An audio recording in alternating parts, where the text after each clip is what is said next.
সময় হলো বলে দেবে কোন অবস্থানে আপনারা যাবেন। আওয়ামী লীগের সময় বেঁচে ছিলেন না? ছিলেন তো। এখনো অনেক ভালো অবস্থায় বেঁচে থাকবেন। সরকার এবার অনেক আইটেমের ব্যবস্থা করছে। আইটেম বলে আবার মানুষ মনে করেছে খাওয়ার মধ্যে চা না। মন্ত্রী পরিষদের পাশাপাশি আরো ব্যবস্থাপনা বিন্যাস থাকবে ইনশাল্লাহ। আমার বিশ্বাস আপনারা একটা না একটা জায়গা পাবেন।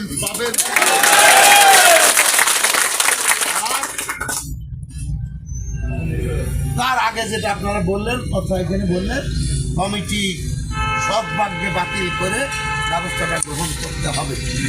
সর্বশেষ চেষ্টা করে আমি বলতে চাই আপনাদেরকে, শপথ তারেক রহমান শপথ নেবে সম্ভবত রোজার আগে। শপথ নেওয়ার পরে উনি নিজে নজরুল ইসলাম খান নির্বাচন পরিচালনা কমিটির সারা বাংলাদেশের আহ্বায়ক ছিলেন।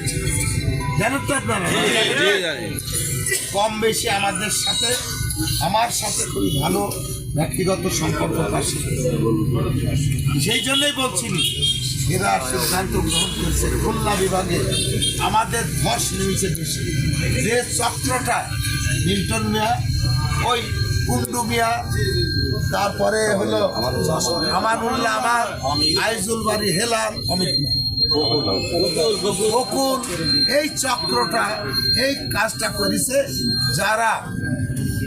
যারা অমিত সমর্থিত মানুষ আমরা ছিলাম, ম্যাক্সিমাম জায়গায় তাদেরকে ফেল করাই দিচ্ছে, হারানো হয়েছে। এখন আবার চেষ্টা চলছে অমিত কেন এই পাস করাতে পারলো না, ব্যর্থতার দায় তাদের, তার এইসব চক্রান্ত কতদূর আপনাদের বুঝেও পারবেন না। তবে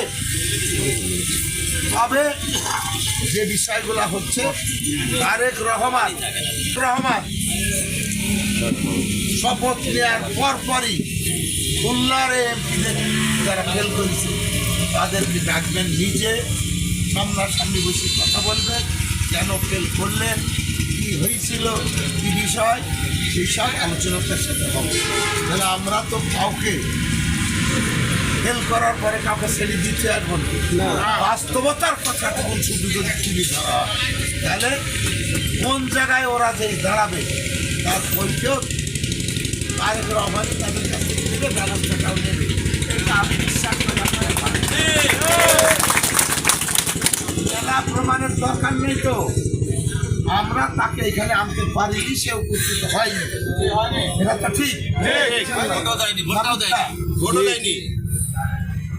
সেই ক্ষেত্রে আমি বলতে চাই যে বহুবার রিং করেছি, বহুবার বলেছি, বহুবার ডেকেছি, আসেনি। যশোরে এসেছিল, তার আগেও তার সাথে কথা হয়েছিল, বলে যশোরে দেখা হবে, তার অর্থ যশোরের থেকে কিনা আসবে। আমি আবারও সেখানে বলেছি, সে আসেনি, চলে গেছে। ঠিক 10 তারিখের থেকে প্রচারণা বন্ধ। 10 তারিখ সকাল 7টার সময় থেকে প্রচারণা নিয়মের মধ্যে।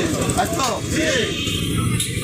দল যদি রাষ্ট্র ক্ষমতায় থেকে থাকে, বিগত সময় কত গান, কত কথা শুনেছি।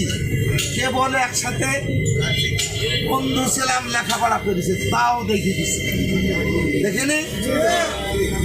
কে বলে হলো টাকা আমার টাকাতে চলে, তাও দেখে দিচ্ছে, শুনিনি।